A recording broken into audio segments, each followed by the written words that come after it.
ازيكم يا حبايبي عاملين ايه؟ النهارده بقى هنعمل فراخ بلدي محشية ومتحمرة في الفرن بطريقة سهلة وطعم ألذ.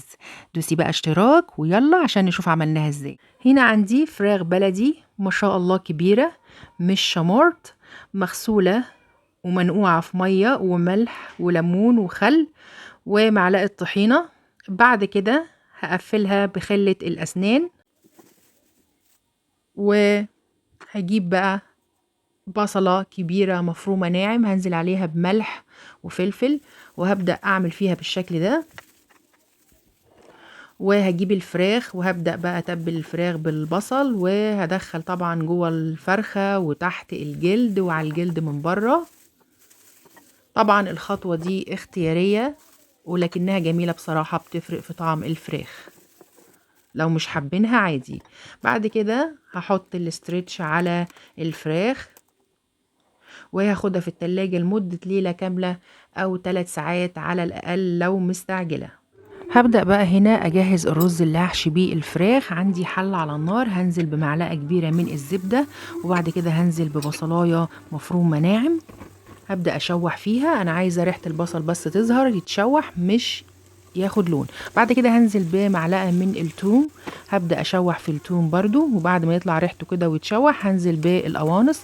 طبعا القوانص أنا مقطعها صغير عشان تستوي أسرع، وهشوح فيها يعني مدة حوالي 6 دقايق كده. تمام، هنا معرفش كنت بعمل ايه. بعد كده هبدأ أنزل بقى بالكبد، وهبدأ أشوح في الكبد،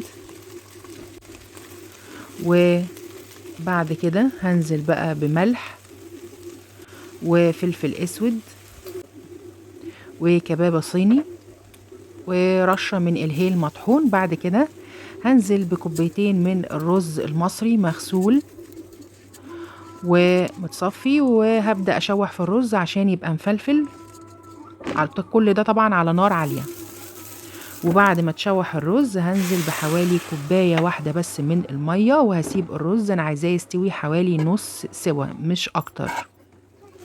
هنا كان الرز استوى زي ما أنا عايزاه. هبدأ بقى أفرده في صينية أو أي حاجة واسعة عشان يبرد ويوقف السواء بتاعه. هبدأ بعد كده أجهز المية اللي هسوي فيها الفراخ. حلة وهنحط فيها مية وجزر وبصل وطماطم وورق لورا وحبوب هيل، وهسيبها تغلي. هنا بقى كان الرز برد، فهاخد كمية منه عشان لو اتبقى رز ما يتزفرش. يعني لو حبيت هاخد تاني، دي قناعات بصراحة لاني عدوي الزفارة. هبدأ بقى اشيل الاسترتش من على الفراخ، وهبدأ بقى اجيب الفراخ بتاعتي واحشيها. طبعا هحط كمية مناسبة، مش هزود زيادة عن اللزوم عشان الفراخ يعني ما تفرقعش مني، لان طبعا الرز يعني حجمه بيزيد. تمام، وهبدأ اقفل كده كويس جدا، وهاخد الفرخة التانية. طبعا هنا كنت بزود رز، باخد الكمية على حسب ما انا محتاجة، وهبدأ احط الرز جوه الفرخة كده، وهحط برضو تحت الجلد ومش هزود كتير برضو. وبعد كده بقى هحاول اقفل الفرخة كويس جدا، وهنا هاخد الفراخ عشان اسلقها. هنا عندي كانت المية كانت غليت بتاعت الفراخ، هبدأ انزل فيها بقى الفراخ، وهنزل بعد كده بقى بالملح والفلفل الاسود وكبابة صيني، وهسيبها تستوي.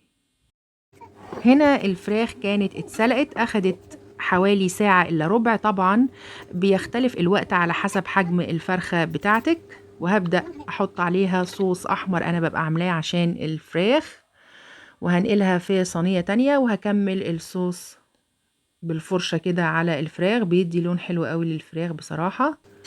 وهاخدها على الفرن تتحمر. ودي كانت وصفتنا النهاردة، فراخ بلدي محشية ومتحمرة، ولا أروع ولا ألذ من كده. أنا سوزان محمد، للي لسه أول مرة يشوفني ياريت تشتركوا في قناتي على اليوتيوب وتفعلوا زر الجرس عشان يوصلكوا كل جديد، ولايك وشير، والسلام عليكم.